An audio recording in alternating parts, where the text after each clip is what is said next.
ادب سکھلائیں گے، دین خدا پھیلائیں گے، مسجد میں بھی جائیں گے، ہم دو نعت سنائیں گے۔ اللہ تیرا ہے احسان، تو نے بڑھا دی سب کی شان، آیا ہے بن کے مہمان نور رمضان، نور رمضان، نور رمضان۔ الحمدللہ والصلاة والسلام علی رسول اللہ، اما بعد فاعوذ باللہ من الشیطان الرجیم، بسم اللہ الرحمن الرحیم۔ معزز ناظرین، جیسے اللہ تعالیٰ نے رمضان المبارک کے مہینے کو باقی تمام مہینوں کے مقابلے میں فضیلت دی ہے، اسی طرح رمضان المبارک کے ایام دوسرے مہینوں کے ایام کے مقابلے میں، اسی طرح رمضان المبارک کی راتیں دوسرے مہینوں کی راتوں کے مقابلے میں زیادہ فضیلت والی ہیں۔ اللہ کے نبی حضرت محمد عربی صلی اللہ علیہ وآلہ وسلم نے ارشاد فرمایا، من صام رمضان ایمانا واحتسابا فقد غفر له ما تقدم من ذنبہ، کہ جس نے رمضان کا روزہ رکھا ثواب کی نیت سے، اللہ تبارک و تعالیٰ اس کے گزشتہ تمام گناہوں کو معاف فرما دیں گے۔ معزز ناظرین، اللہ تعالیٰ کو جو عمل زیادہ محبوب اور پسندیدہ ہوتا ہے، اللہ تبارک و تعالیٰ اس کی بجا آوری اور اس کی ادائیگی کو لازم قرار دے دیتے ہیں۔ ایک موقع پر حضور خاتم النبیین صلی اللہ علیہ وآلہ وسلم نے ارشاد فرمایا کہ اللہ تعالیٰ ہر انسان کو اس کے اعمال کا اجر دے گا، اور اللہ تعالیٰ کا جو عام ضابطہ ہے اعمال پر اجر دینے کا، وہ یہ ہے کہ ایک نیکی پر 10 گنا سے لے کر 700 گنا تک اضافہ کیا جاتا ہے، سوائے روزے کے متعلق اللہ کے نبی حضرت محمد عربی صلی اللہ علیہ وآلہ وسلم نے ارشاد فرمایا کہ اللہ تبارک و تعالیٰ فرماتے ہیں، الصوم لی وانا اجزی بہ، کہ روزہ میرے لیے ہے اور میں ہی اس کا بدلہ دوں گا۔ اللہ کے نبی حضرت محمد عربی صلی اللہ علیہ وآلہ وسلم نے ارشاد فرمایا کہ اللہ تبارک و تعالیٰ کو روزے دار کا ہر عمل محبوب اور پسندیدہ ہوتا ہے، یہاں تک کہ فرمایا خلوف فم الصائم اطیب عند اللہ من ریح المسک، کہ اللہ تبارک و تعالیٰ کو روزے دار کی منہ کی بدبو وہ بھی مشک کی خوشبو سے زیادہ محبوب اور پسندیدہ ہوتی ہے۔ اسی طرح ایک اور موقع پر حضور خاتم النبیین صلی اللہ علیہ وآلہ وسلم نے ارشاد فرمایا، الصوم جنہ، کہ روزہ ڈھال ہے، یعنی جس طرح ڈھال وہ انسان کی اس کے دشمن سے حفاظت کرتی ہے،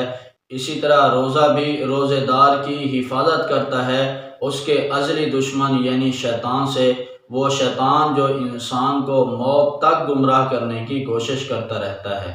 اسی طرح ایک اور موقع پر حضور خاتم النبیین صلی اللہ علیہ وآلہ وسلم نے ارشاد فرمایا، للصائم فرحتان، کہ روزے دار کے لیے 2 خوشخبریاں ہیں۔ ایک خوشخبری جب وہ سارا دن بھوک اور پیاس کے ساتھ گزارتا ہے روزے کی حالت میں، تو شام کو جب افطار کا وقت ہوتا ہے تو افطاری میں جب اللہ تبارک و تعالیٰ کی بے بہا نعمتوں سے لطف اندوز ہوتا ہے تو اس کو ایک عجیب لذت اور خوشی محسوس ہوتی ہے۔ اور دوسری خوشی کہ جب اللہ تبارک و تعالیٰ روزے دار کو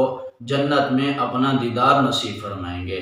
آپ صلی اللہ علیہ وآلہ وسلم نے ارشاد فرمایا کہ جنت کے 8 دروازے ہیں، جن میں ایک کا نام ریان ہے، اور اس دروازے سے صرف روزے دار ہی داخل ہوں گے۔ جب روزے دار اسے داخل ہو جائیں گے تو اس دروازے کو بند کر دیا جائے گا۔ معزز ناظرین، روزے کی فضیلت اور اہمیت کا اندازہ اس حدیث سے بھی لگایا جا سکتا ہے۔ سنن ابو داؤد میں ایک روایت ہے، حضور خاتم النبیین صلی اللہ علیہ وآلہ وسلم نے ارشاد فرمایا، اگر کسی شخص نے بغیر کسی عذر کے ایک رمضان کا روزہ بھی چھوڑ دیا، اب اگر وہ اس کی تلافی کے لیے ساری زندگی روزے رکھتا پھرے تو وہ اس مقام اور مرتبے اور اس ثواب کو حاصل نہیں کر سکتا جو ثواب اس کو، جو مقام اس کو، جو مرتبہ اس کو رمضان المبارک کے ایک روزے پر رکھنے میں ملنا تھا۔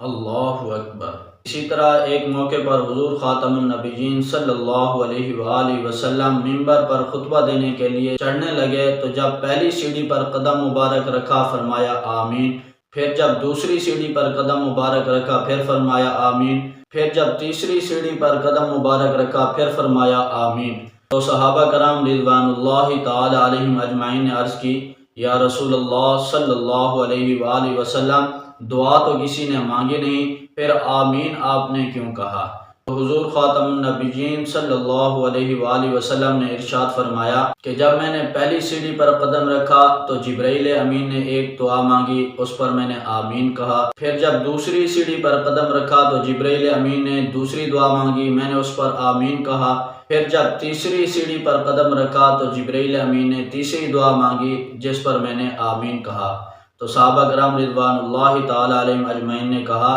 کہ یا رسول اللہ صلی اللہ علیہ وآلہ وسلم، آپ ہمیں وہ دعائیں بتا دیں کہ جبرائیل امین نے کون سی 3 دعائیں مانگی جن پر آپ نے آمین کہا۔ تو آپ علیہ الصلاۃ والسلام نے ارشاد فرمایا کہ جب میں نے پہلی سیڑھی پر قدم رکھا تو جبرائیل امین نے کہا کہ ہلاک ہو وہ آدمی کہ جس نے اپنے دونوں والدین کو یا ان میں سے کسی ایک کو بوڑھا پایا اور وہ اس کی مغفرت نہ کرا سکا۔ تو میں نے اس پر کہا آمین۔ پھر جبرائیل امین نے کہا کہ ہلاک ہو جائے وہ آدمی کہ جس کے سامنے آپ کا نام لیا جائے اور وہ آپ پر درود نہ بھیجے، تو اس پر بھی میں نے کہا آمین۔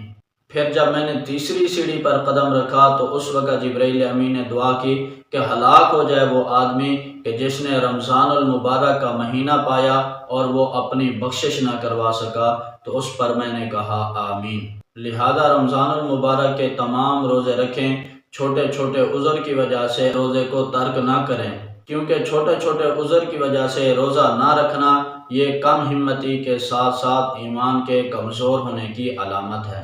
اللہ تعالیٰ نے رمضان المبارک کی ایک ایک گھڑی، ایک ایک لمحے کو فضیلت عطا فرمائی ہے دوسرے مہینوں کے مقابلے میں، لہذا ہم سب اس کے ایک ایک لمحے، ایک ایک گھڑی کو غنیمت سمجھیں، اس کی قدر کریں اور اس کو قیمتی بنانے کی کوشش کریں۔ اللہ تعالیٰ روزوں کے تقاضوں اور ان کے آداب کو مد نظر رکھتے ہوئے روزے رکھنے کی توفیق عطا فرمائے۔ والسلام۔